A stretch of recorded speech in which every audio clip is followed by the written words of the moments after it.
So you remember the other day I said, guys, gals, anybody on Bitpetite that we all got scammed on, your passwords, it would be in your best interest to start changing your passwords if you use the same password that you normally use on other websites on Bitpetite. Remember I did a video the other day warning you should probably do that.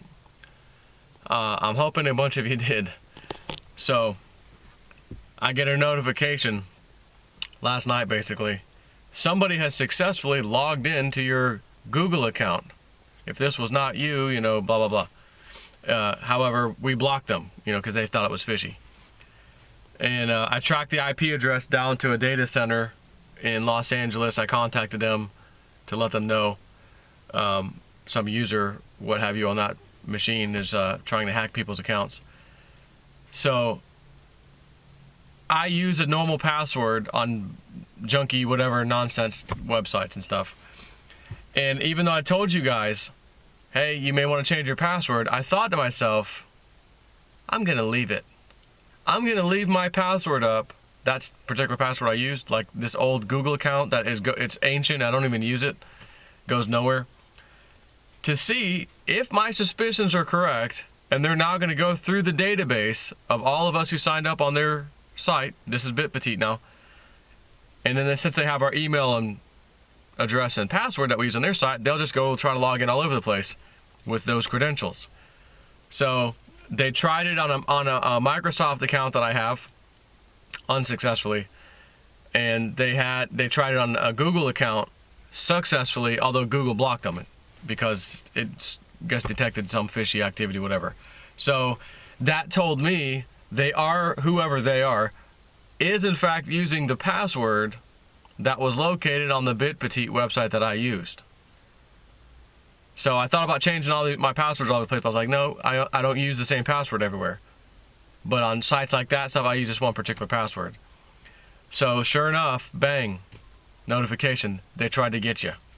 So either A, it's the Bitpetite people, or B, it's some people behind Bitconnect. Because you'll remember a guy, I forget his, Ken something or another, called out Bitconnect as a scam back in June or July.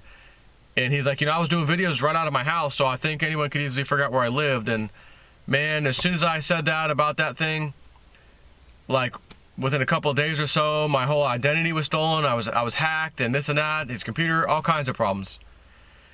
And I had asked him, hey, do you want to do a video? I'd like for people on my channel to hear you talk about Bitconnect. This was days and days and days ago, by the way, before I really decided I'm just leaving that alone. And he told me the story, and I said, honestly, I don't think it would be a good idea for you to come on my show. Well, I appreciate that. And he's thought about it too. He's like, yeah, I don't know but maybe you can come on mine. And I was like, you know, I'll be honest, I don't think I should come on yours. You probably shouldn't come on mine because they may go after you again if they were trying to retaliate basically for you calling Bitconnect a scam. So here's where I'm going to go with this. I was calling Bitconnect a scam a couple times now. It happened again, not that I was talking about it per se, but Cliff and Bix with the Three Amigos chat Sunday were talking about it. And that was at 5 p.m. my time. It lasted 2.5 hours or so, the chat. So 5, 6, 7, almost 8 o'clock roughly. 9 something p.m. and at a different time as well, they were trying to hack into some of my accounts online. So was it Bitconnect people throwing a little bounty amongst themselves on the dark web to go try to hack old Jsnip? Or was it the Bitpetite people? Or, and again, remember the Experian data breach. Hackers now have a lot of information on all of us.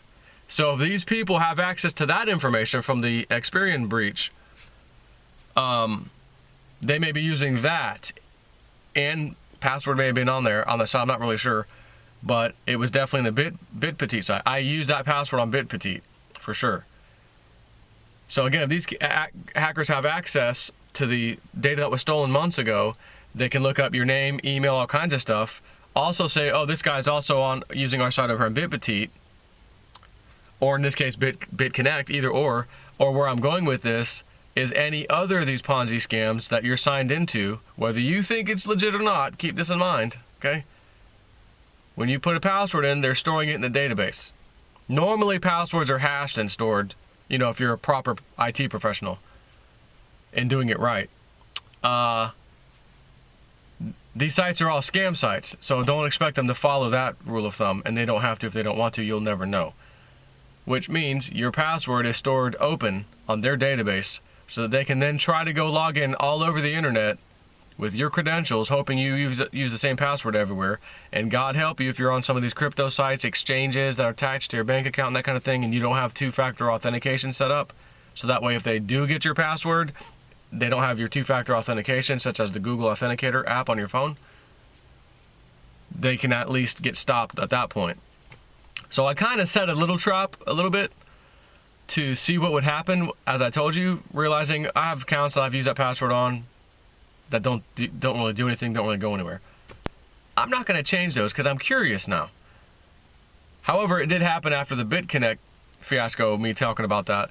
So again, either A, Bitpetite, B, it's Bitconnect, and they've either of those two or both, maybe they're working together. Maybe it's the same group behind all of these scams. Huh? Maybe. Maybe we think they're different, but they're all the same. And maybe the ill-gotten gains are the ones that collapse. I was thinking about this today, get funneled into Bitconnect to keep that thing going as long as possible. Just a thought. Can't prove it, but I was thinking about it. But interesting that my account, the one I never ever use, Google account, they tried to get in on it. They also tried to get on my Microsoft account, which they didn't have the right password for that one. So, bottom line, someone's trying to hack an old Snippy, but that's okay, because Experian, when they did the scam, I locked my credit. I locked it down. Well, excuse me. I set it to notify me any changes. But I did go to a step further recently. Lock that son of a gun down. They can't pull your report. They can't get credit. They can't do anything. It is completely locked unless I unlock it. So I did do that as an extra step. I would advise you guys, same Experian website, the one that screwed us all over with the data breach, you know, one of the 3 major credit reporting agencies, go there, because I did it for free. They have to do it because they screwed up. And I set my account up, just a basic thing, notify me of any suspicious activity, yada, yada, yada, and lock and unlock my account. I think I'll go ahead and lock it. And if you ever need to make a purchase or something, you need to do something where they pull your credit, just go on the site, unlock it. It says it can take up to 5 minutes to either lock or unlock. Not a big wait time, no big deal. Do it to be safe. So I'm hoping a bunch of you took my advice and changed your passwords all over the place.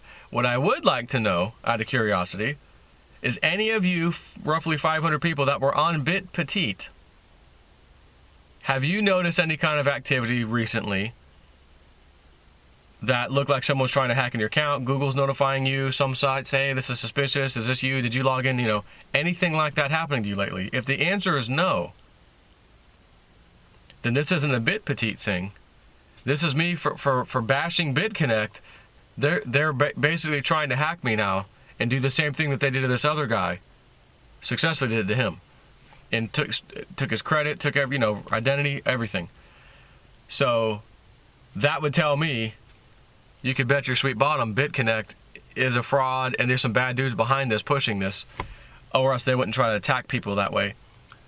Or the other side of this is, no, Joe, this has been happening to me lately. Maybe it was Bitpetite. Again, maybe it's one, maybe it's the other, maybe it's both, whatever. Bottom line, you should be changing your passwords. You should have a pad, a piece of paper, something where you write down the website, write down your passwords. Don't store that information in email. Don't store it on your computer even. You should have that stuff printed out, safe. Again, you know how I told you put it in like a little plastic sleeve, like your private keys and stuff, get it off your computer, put it on a thumb drive, get it off of there, that whole thing. If you have a laminator, which they're super cheap, matter of fact, you could probably go to Office Depot or one of these places, they'll do it for you maybe, but they're cheap. We have a laminator. That's really nice thick plastic as opposed to just a little plastic sleeve, like in a binder. So that's what I do. I use a, whatever the hell it's just called, I just called it laminator to do my paper. And then I have a thumb drive, USB thumb drive, in which I have my documents, which are also password protected. I use a program called WinRAR, RAR, It's free, but if you don't pay for it, it keeps popping up every time you open it. Hey, how about buying it? Hey, about buying it. You just hit OK, shut up, and it lets you work it. You can add files into one container, so to speak, and zip them up, or use it's called WinRAR, but you can zip or RAR something, right? It doesn't really matter. Choose your poison. So you can zip up these text files that have your private keys or maybe even some of your passwords and put those onto the thumb drive and protect them. And there's a section that says protect this set of password, and you set a password. So that when that file opens up, you better remember your password too, by the way, or you're never going to get to open that file again. But I put all my private keys and stuff, I store them on a thumb drive in a very safe, secure location.